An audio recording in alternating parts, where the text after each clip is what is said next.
Donald Trump just picked Florida Republican Congressman Matt Gaetz as his next attorney general, which leads to this question: why? And also this question: how? All right, let's answer them. All right, so Gaetz, if you follow politics at all, is a guy who has been a Trump person since the beginning. He is a provocateur par excellence. He loves to pick fights with the establishment. He's the guy who was behind ousting Kevin McCarthy as the Speaker of the House. He also has made national news because the Department of Justice was investigating his potential involvement in a sex trafficking case regarding the taking a minor across state lines. Now, the Department of Justice did not charge Gaetz in that case. They dropped the investigation in February of 2023, but Gaetz is still under investigation by the House Ethics Committee into those same charges, and that investigation is ongoing, which might make you think that Donald Trump, the president-elect, would not pick this person to head the Department of Justice, to be the Attorney General, to be the nation's top cop. Au contraire, mon frère. French. Because that's exactly what Trump did on Wednesday afternoon. I'm just going to read a little bit of his Truth Social post. It is my great honor to announce that Congressman Matt Gaetz of Florida is hereby nominated to be the Attorney General of the United States. Matt is a deeply gifted and tenacious attorney who has distinguished himself in Congress, who is focused on achieving desperately needed reform at the Department of Justice. Few issues in America are more important than ending the partisan weaponization of our justice system. Matt will end weaponized government, protect our borders, dismantle criminal organizations, and restore America's badly shattered faith and confidence in the Justice Department. Now, I have pledged to myself in the past, after the 2016 election, that I was never going to say never when it came to Donald Trump, that I was never going to be surprised again, right? Because I was surprised when Donald Trump won in 2016. I've said that publicly many times. I didn't think it would happen, and he won. I was not terribly surprised in 2024 when he won. In fact, I think I told you I thought he probably would win. And yet, I will admit, sitting in a coffee shop waiting for my son to get off the bus on Wednesday afternoon, seeing the Gaetz news, I did do this. I gasped. Eyebrows were raised for all the reasons I just said. Even for Trump, this is a gigantic troll pick, right? This is a gigantic pick to send a message. And what message is he sending? So let's go into the why of the Matt Gaetz pick. I think there are three basic reasons that I could come up with, and they're not mutually exclusive. Reason one, Gaetz is one of Trump's most loyal allies and advocates and shares his view of that the Department of Justice has gone down the road to weaponizing itself and targeting Donald Trump, and Gaetz will fix that and do whatever Trump says. So that's reason one. Reason two, Trump is at heart sort of a troll. He loves to troll liberals and like woke culture and the media. And I think he knows that in picking Gaetz, the heads collectively of his political enemies will explode. Even the prospect of Gaetz as a nominee.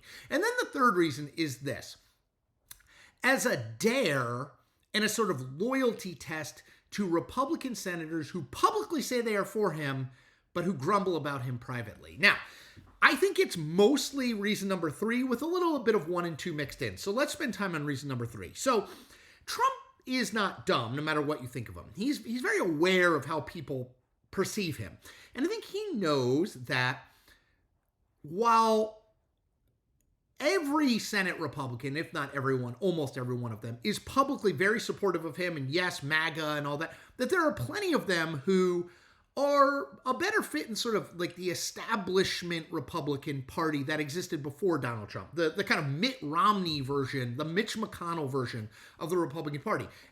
And that very much includes John Thune, who earlier in the day was elected Senate Majority Leader in a closed-door private ballot vote over MAGA favorite and Trump close ally Rick Scott, right? So the Thune vote is in some ways proof to Trump that, well, yeah, these people, I'll say they're for me, but like if they can hide behind privacy, then they're not for me. So if you see it through that lens, I think what he's doing, at least in part, is saying, here's my guy, Attorney General, one of the most important jobs in the cabinet. You, Republican senator, said you support me, that you're MAGA, that you're on the Trump train. Well, this is my pick. So are you for me or are you against me? And in so doing, he puts them very much on the spot, right? Because the confirmation hearings for Matt Gaetz will be public. They will be televised. They will be very closely watched. And the vote, assuming it comes to a vote, will also be public. We will have on the record who is for Matt Gaetz and who is against Matt Gaetz. I think Trump knows that. I think he is daring those senators who roll their eyes at him in private to buck him publicly, knowing what happens to Republicans who buck him publicly. Nothing good, politically speaking. So I think that's what's happening. Now, let me end on this. The math. So Republicans are going to control 53 Senate seats going into 2025. All the races have been called, I believe, except Pennsylvania, where Dave McCormick, the Republican, is going to beat Bob Casey. That will be the 53rd seat, which means Republicans can afford to lose three Republican votes on any nomination for a cabinet position, with J.D. Vance breaking a tie if it's 50-50 in Trump and the Republicans' favor. So they can lose three. 0 Democrats are going to vote for Matt Gaetz. I feel very comfortable saying that. Susan Collins and Lisa Murkowski. So Collins is a Maine senator. Thank you, Thumb. Murkowski is from Alaska. Are the two sort of most moderate, least Trumpy Republicans probably in the Senate conference right now. Let me just read you what they said in the immediate aftermath of the Gaetz nomination. Collins said she was, quote unquote, shocked by the pick, adding, quote, obviously the president has the right to nominate whomever he wishes, but I'm certain that there will be a lot of questions, okay? Non-committal to negative. Murkowski, even more clearly negative. Here's her quote. I don't think it's a serious nomination for the Attorney General. All right, so let's just say 2 are gone. You don't know. They didn't say they're definitely going to vote against it, but let's say 2 are gone. Well, now you can only lose 2 more if you want Gaetz to pass. You can lose a 51 and a 50. You got to be 50. So you can lose 1 more, 50 gets you there, lose 2 more, you're not going to get there.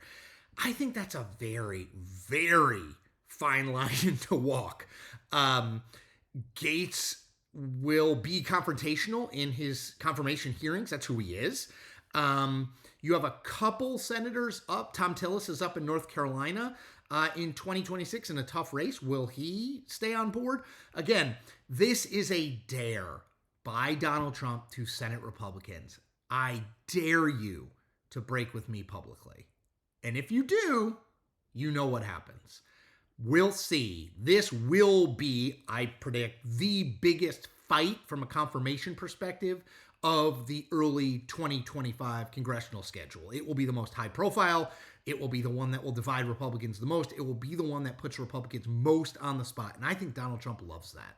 I think he wants to call him out. I think he wants to. If you're going to be against him, then you vote against him in public and you say it. I don't want this person you picked. That's the test. That's what I think he's doing. All right. Always subscribe to this channel if you haven't. Like this video. Easy. Hit the thumbs up. Comment on this video. Do you think Gaetz makes it through, given the math? And tell 10 friends about what we're doing here. All right, everybody. Take care.